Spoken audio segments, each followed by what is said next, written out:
नमस्कार।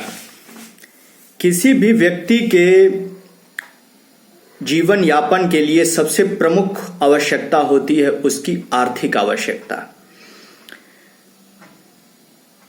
आर्थिक आवश्यकताओं में जो रोटी, कपड़ा और मकान है वो बहुत ही आधारभूत केंद्र हैं, और कोई व्यक्ति जो अपनी मूलभूत आवश्यकताएं हैं उनको पूरा करने में कितना सक्षम है, उससे उसके जीवन की गुणवत्ता का पता चलता है।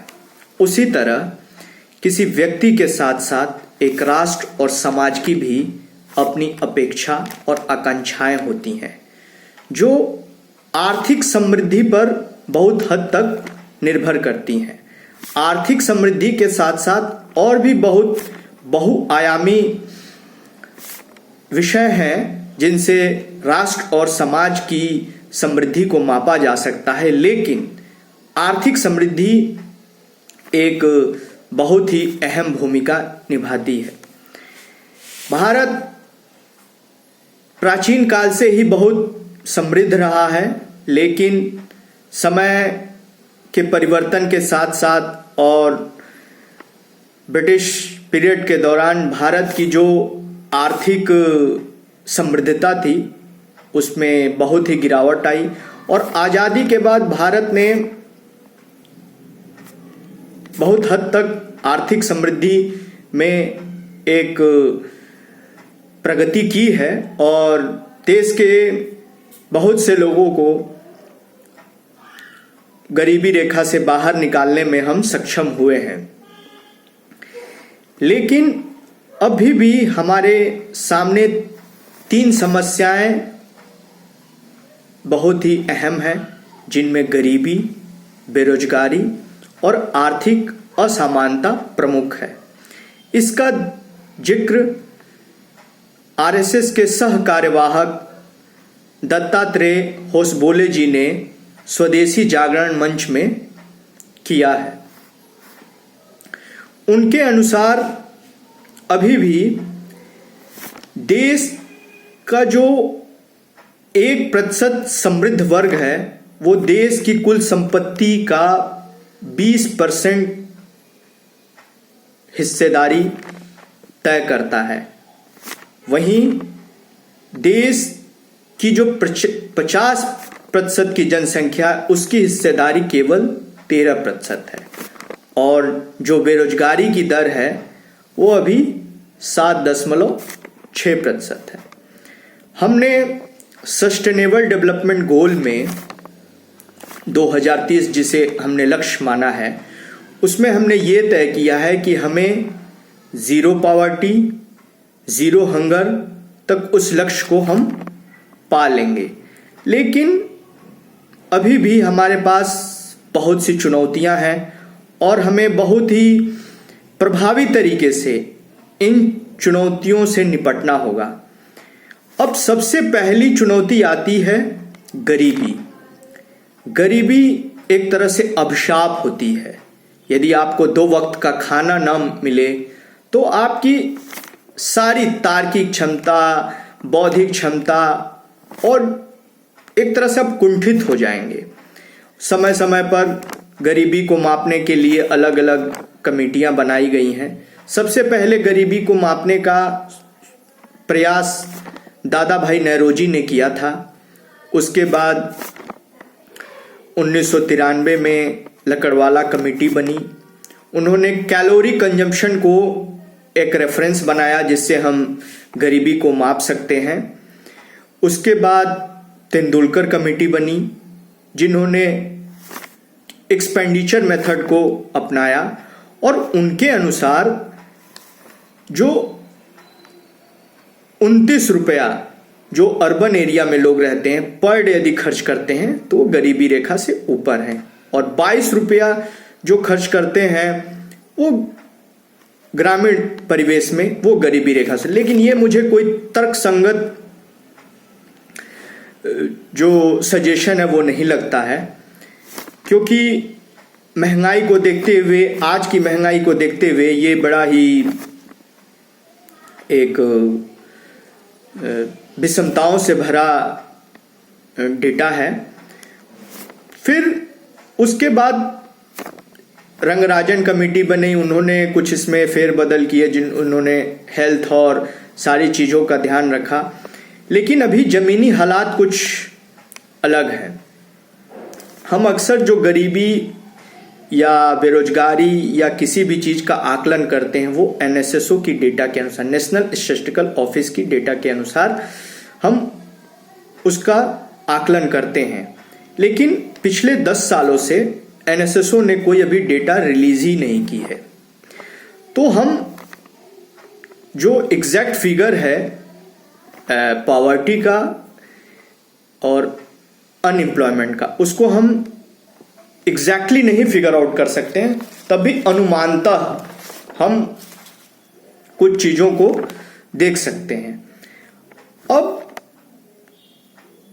यदि गरीबी से हमें बाहर निकलना है तो हमें क्या करना होगा? हमें इसके लिए सर्वप्रथम रोजगार के अवसर पैदा करना पड़ेगा। हम जीडीपी में विश्व की 5वीं अर्थव्यवस्था बन चुके हैं, लेकिन जीडीपी का ग्रोथ केवल देश के समस्त नागरिकों की गुणवत्ता, जीवन गुणवत्ता को नहीं दर्शाता है, क्योंकि जीडीपी का ग्रोथ केवल एक आपका जो आर्थिक प्रगति आप कर रहे हैं, लेकिन वो आर्थिक प्रगति क्या जो लास्ट माइल डिलीवरी देने में सक्षम हो पाई है, जो गरीब तबके लोग हैं उन पे वो आर्थिक सहायता पहुंच पा रही है, क्या उनकी गुणवत्ता में वो सुधार हो पा रहा है?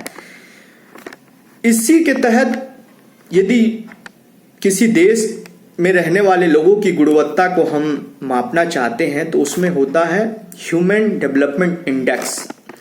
इसमें 3 चीजें प्रमुख देखी जाती हैं। उसमें पहला होता है कि उनकी लाइफ एक्सपेक्टेंसी कितनी है, यानी उनको जो स्वास्थ्य से जुड़ी सुविधाएं हैं उनको मिल पा रही हैं कि नहीं मिल पा रही हैं। दूसरा है उनके शिक्षा से लेकर कि उनकी जो मीन ईयर ऑफ स्कूलिंग कितनी है, और तीसरा है उनकी प्रति व्यक्ति आय। तो इन तीनों चीजों का समावेश करने पर हम किसी भी राष्ट्र में रहने वाले व्यक्ति की जीवन गुणवत्ता को माप सकते हैं। लेकिन भारत में अभी काफी सुधार हुआ है, लेकिन अभी 2022 की रैंकिंग में हम 132वें नंबर पे हैं 191 देशों के रैंकिंग समूह में, और वहीं हम 2021 में थे 131वें नंबर पर। हालांकि कोरोना काल में और बदलते वैश्विक परिवेश में रैंकिंग थोड़ा बहुत इधर उधर हो सकती है, लेकिन हमें जो मूलभूत चुनौतियां हैं उनको स्वीकार करना होगा और सरकार को इस दिशा में प्रयास करना होगा। हम कैसे ज़्यादा से ज़्यादा लोगों को ये गरीबी, बेरोजगारी और जो आर्थिक विषमता है इसको कितना कम कर सके। हालांकि सरकार अपना प्रयास करती है, लेकिन उन प्रयासों में कहीं ना कहीं कुछ कमी हो जाती है। जो नीतियां बनती हैं उनका क्रियान्वयन कहीं ना कहीं उस तरीके से नहीं हो पाता है जिस प्रकार से होना चाहिए। अब दूसरी बात आती है बेरोजगारी की। ये युवा वर्ग के लिए एक बहुत ही अहम समस्या है, और ये चुनाव के दौरान चाहे कोई भी देश, विश्व का कोई भी देश हो, उसमें युवाओं का रोजगार एक अहम मुद्दा रहता है। या तो आप अमेरिका को ले, या यूरोपीय देश हो, जापान हो या चाइना हो, युवाओं के लिए रोजगार एक बहुत ही अहम मुद्दा जिससे वो अपनी एस्पिरेशन को पूरा, यदि युवा एस्पायर्ड है किसी चीज को करना, उसे उचित अवसर मिल रहा है, तो जाहिर बात है वो देश प्रगति करेगा। और हमारे देश में युवाओं की जो मीडियन एज है वो 29 ईयर्स है। वहीं अमेरिका में 40 साल, चाइना में 37 ईयर्स और जापान में 48 ईयर्स के। यानी हम विश्व की सबसे युवा आबादी वाली देश है। यानी हमारा डेमोग्राफिक डिविडेंड है वो काफ़ी मायने रखता है हमारी प्रगति में। लेकिन वो कब बनेगा?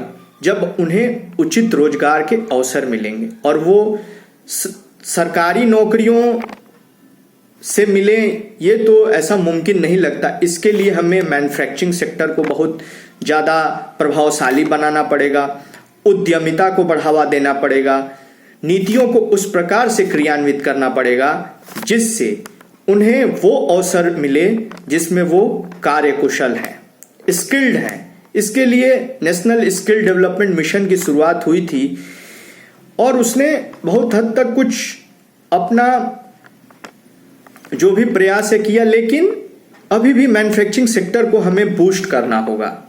हमें उसको जिले स्तर से या जो ग्रामीण क्षेत्र में जो परिवेश है उसको इंडस्ट्री से जोड़ना पड़ेगा। अक्सर इंडस्ट्रियां शहरी क्षेत्रों में ही आके कंसंट्रेट हो जाती हैं, जिससे रूरल टू अर्बन माइग्रेशन होता है। ये रूरल टू अर्बन माइग्रेशन को रोकने के लिए हमें ग्रामीण क्षेत्रों में इंडस्ट्रियों को एस्टेब्लिश करना पड़ेगा और जो मॉडर्न टेक्नोलॉजी का यूज है उससे युवाओं को चिर परिचित कराना पड़ेगा। एक्चुअली किसी भी देश में बेरोजगारी को जब हम मापते हैं तो उसमें कुछ मूलभूत चीज़ों को देखते हैं, जिसमें लेबर फोर्स पार्टिसिपेशन रेट देखा जाता है कि कितने लोग जॉब की डिमांड कर रहे हैं। अनएम्प्लॉयमेंट होता है कि कितने लोगों को जॉब मिली एज कंपेयर टू कितने लोग जॉब की डिमांड कर रहे हैं।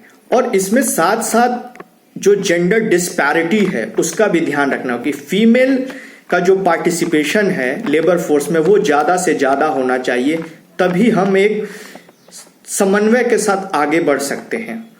अब आती है आर्थिक विषमता की बारी।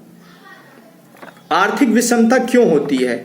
जब हम किसी पर्टिकुलर व्यक्ति को ही या समृद्ध तबके को ही अवसर मिलते जाएं और जो हाशिए पे पड़े लोग हैं उनको अवसरों से वंचित कर दिया जाए, चाहे वो शिक्षा के अवसर हों या स्वास्थ्य से संबंधित चीज़ें हों या रोजगार के अवसर हों। तो शिक्षा और रोजगार का सीधा संबंध है और यदि हिंद परिप्रेक्ष्य में देखें तो स्वास्थ्य से यदि कोई भी जो बच्चा है उसको यदि उचित न्यूट्रिशन मिले, पोषक तत्व मिले, साफ पानी में, तो जाहिर बात है उसकी बौद्धिक क्षमता डेवलप होगी, तो वो अपनी शिक्षा पे ध्यान देगा। यदि वो शिक्षित होगा और अपने फील्ड में यदि स्किल्ड होगा, वो जो भी फील्ड चुन ले, आइदर वोकेशनल फील्ड में जाना चाहता है या हायर स्टडी के लिए जाना चाहता है और उसको वो अवसर मिले, तो जाहिर बात है उसे रोजगार मिल जाएगा। तो इस तरह से एम्प्लॉयमेंट क्रिएट होगी और जब सबको उनकी योग्यता के आधार पर रोजगार मिले और आइदर वो उद्यमिता की तरफ अपनी कदम बढ़ाएं, तो इससे आर्थिक विषमता कम होगी। अभी हमारे देश में स्टार्टअप्स को लेके काफ़ी प्रोत्साहन दिया जा रहा है और हमारे देश में अराउंड 100 के करीब यूनिकॉर्न स्टार्टअप्स हो गए हैं। ये हमारे देश के लिए एक बहुत ही गौरव का क्षण है। और लेकिन इसके साथ साथ हमें ये ध्यान रखना पड़ेगा कि जो भी सरकार हो, यदि वो सत्ता में आती है तो उसको आर्थिक नीति पर बल देना बहुत जरूरी है।